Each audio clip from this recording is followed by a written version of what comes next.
The Chicago Bears front office has been quiet in public for much of training camp, but when general manager Ryan Poles sat down for an extended interview with 670 the score, he didn't hold back. His insight into the progress of rookie quarterback Caleb Williams, the offensive system being implemented by coordinator Ben Johnson, and the team's overall readiness for Week 1 was exactly the kind of clarity Bears fans have been waiting for. One of the most talked about topics was an outside comment from former NFL head coach Sean Payton, who reportedly expressed concerns, at least in passing, about whether Williams could process the game quickly enough at the NFL level. Well, that's not an uncommon question for rookie quarterbacks. It's a headline that tends to stir emotion among fans and media alike. Polls addressed the question directly and without hesitation. The more reps you get, the better you process, he said. He acknowledged that Williams is in the middle of learning one of the league's most complex offensive systems, a sentiment that has been echoed by multiple veteran players on the roster. It's not just another NFL playbook. This scheme demands a deep understanding of protections, route adjustments, and defensive reads. That level of complexity takes time to master. For now, Williams is still in the thinking stage rather than the instinct stage of running the offense. That's perfectly normal for a rookie, especially one tasked with absorbing an offense that is both aggressive and multifaceted. Ben Johnson has said repeatedly that once Williams reaches the point where he no longer has to consciously think through every step, his elite physical tools, his arm strength, accuracy, mobility, and creativity will take over. Poles explained that the coaching staff's strategy this offseason has been deliberate. Throw the full playbook at Williams in camp to see what sticks. Throw the kitchen sink was the phrase used. The idea is to identify which concepts and plays Williams executes naturally and build the 2025 offensive identity around those strengths. Over time, as he gains confidence and mastery, the playbook will grow. This is the same long-term approach many successful franchises have used with young quarterbacks, from Patrick Mahomes in Kansas City to Josh Allen in Buffalo. This adaptive approach matters because Williams doesn't necessarily need to be the fastest processing quarterback in the league to succeed. While someone like Tua Tagovailoa thrives on lightning-quick anticipation throws, Williams has a different skill set. He can make plays off platform, extend downs with his legs, and fit throws into tight windows. The Bears don't need him to be a carbon copy of another QB. They just need him to reach a consistent, high-functioning level that allows his natural ability to shine. Poles also touched on Williams' growth beyond X's and O's. From the moment he entered the league to now, the transformation has been significant. It's night and day, Poles said, describing improvements in leadership, preparation, and accountability. Last year, Williams could still lean on his natural gifts, something that had carried him his entire life, from high school to college. But the NFL is a different beast, and his rookie year was a humbling experience. In college, Williams didn't need to live in the film room for 6 hours a day. In the NFL, that level of preparation is often the difference between winning and losing. This offseason, Williams embraced that reality. He's been more engaged in meetings, quicker to ask questions, and more receptive to coaching. He's been open to being coached hard, Poles said.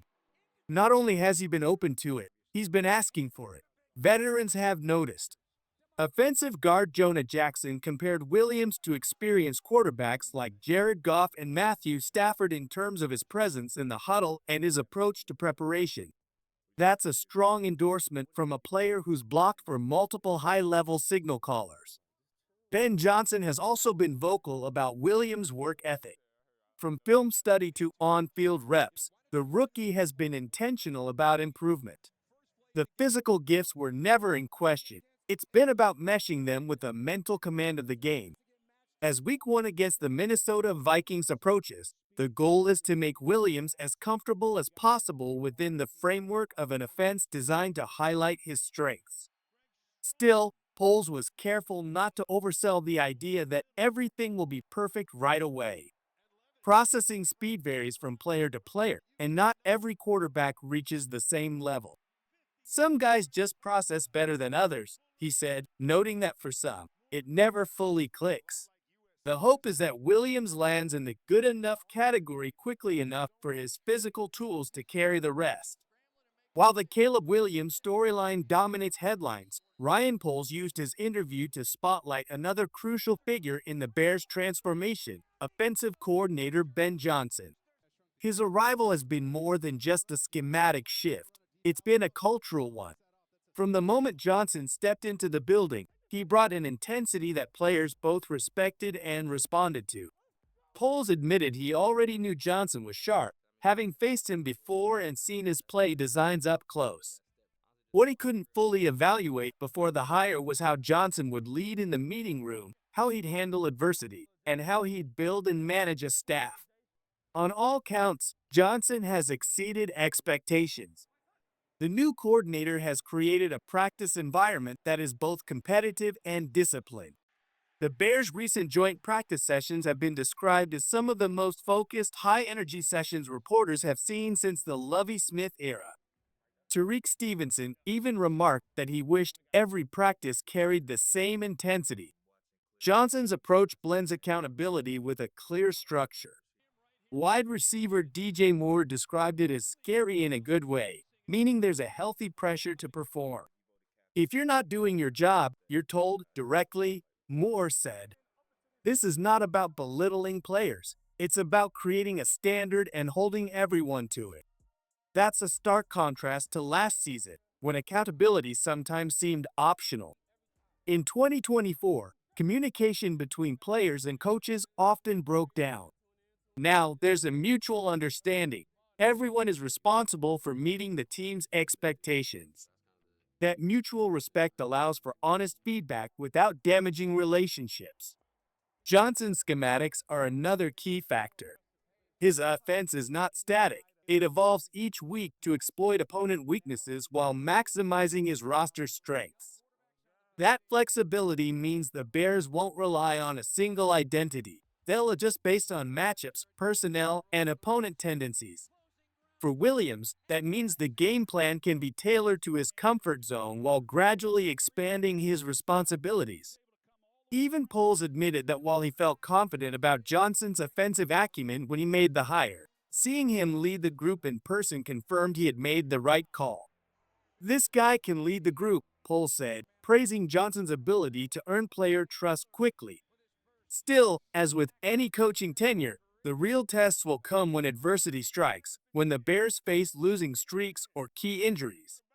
For now, though, the buy-in is universal, and that's a promising sign heading into the season. Before listening to the latest news, subscribe to the channel, like it, and don't forget to press the bell icon. Let's move on to the new news.